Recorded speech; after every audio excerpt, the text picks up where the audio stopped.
He then called MRI-OA, which confirmed the report existed and eventually provided it to him. When McNaughton enrolled at Penn State in 2020, it brought a sense of normalcy that he had lost when he was first diagnosed with colitis. He still needed monthly hours-long infusions and suffered occasional flare-ups and symptoms, but he was attending classes in person and living a life similar to the one he had had before his diagnosis. It was a striking contrast to the previous 6 years, which he had spent largely confined to his parents' house in State College, Pennsylvania. The frequent bouts of diarrhea made it difficult to go out. He didn't talk much to friends and spent as much time as he could studying potential treatments and reviewing ongoing clinical trials. He tried to keep up with the occasional online course, but his disease made it difficult to make any real progress toward a degree. The idea of changing his treatment or stopping it altogether caused constant worry for McNaughton, exacerbating his colitis and triggering physical symptoms, according to his doctors. Those included a large ulcer on his leg and welts under his skin, on his thighs and shin that made his leg muscles stiff and painful to the point where he couldn't bend his leg or walk properly. There were daily migraines and severe stomach pain. I was consumed with this situation, McNaughton said. My path was unconventional, but I was proud of myself for fighting back and finishing school and getting my life back on track. I thought they were singling me out. My biggest fear was going back to the hell. McNaughton said he contemplated suicide on several occasions, dreading a return to a life where he was housebound or hospitalized. McNaughton and his parents talked about him possibly moving to Canada, where his grandmother lived, and seeking treatment there under the nation's government health plan. In early June 2021, United informed McNaughton in a letter that it would not cover the cost of his treatment regimen in the next academic year, starting in August. The insurer said it would only pay for a treatment plan that called for a significant reduction in the doses of the drugs he took. United wrote that the decision came after his records had been reviewed 3 times, and the medical reviewers have concluded that the medication as prescribed does not meet the medical necessity requirement of the plan. In August 2021, McNaughton filed a federal lawsuit accusing United of acting in bad faith and unreasonably making treatment decisions based on financial concerns and not what was the best and most effective treatment.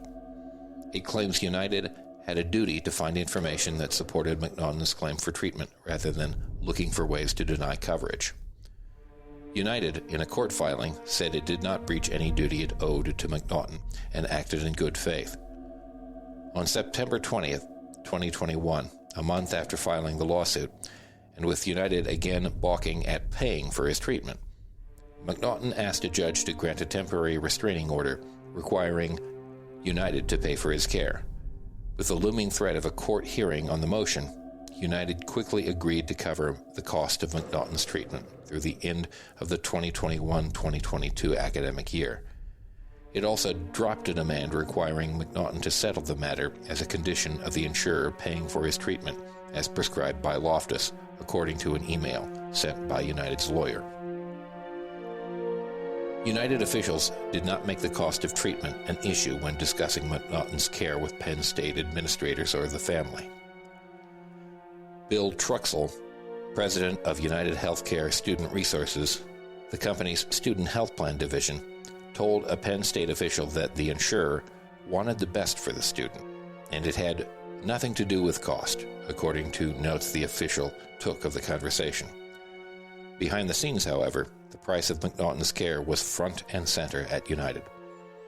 In one email, Opperman asked about the cost difference if the insurer insisted on only paying for greatly reduced doses of the biologic drugs.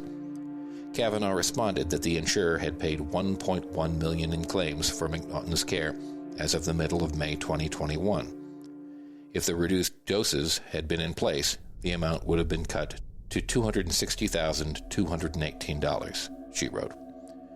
United was keeping close tabs on McNaughton at the highest levels of the company. On August 2nd, 2021, Opperman notified Truxell and a United lawyer that McNaughton has just purchased the plan again for the 21-22 school year. A month later, Kavanaugh shared another calculation with United executives showing that the insurers spent over $1.7 million on McNaughton in the prior plan year. United officials strategized about how best to explain why it was reviewing McNaughton's drug regimen, according to an internal email. They pointed to a justification often used by health insurers when denying claims.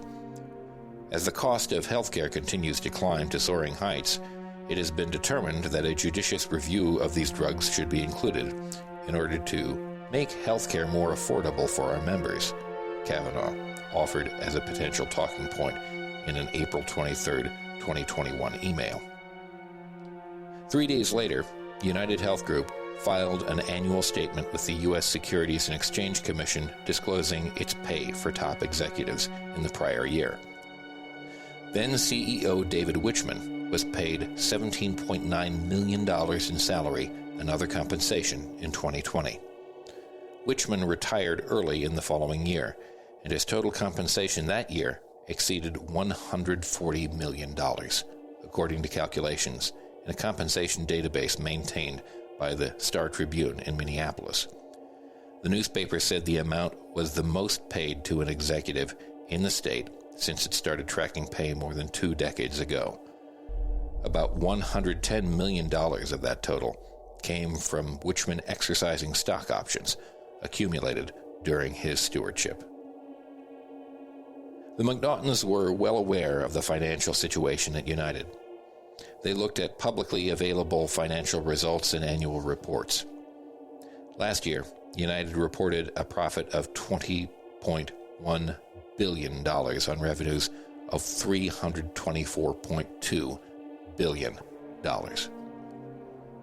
When discussing the case with Penn State, Light said, she told university administrators that United could pay for a year of her son's treatment using just minutes' worth of profit. McNaughton has been able to continue receiving his infusions, for now anyway.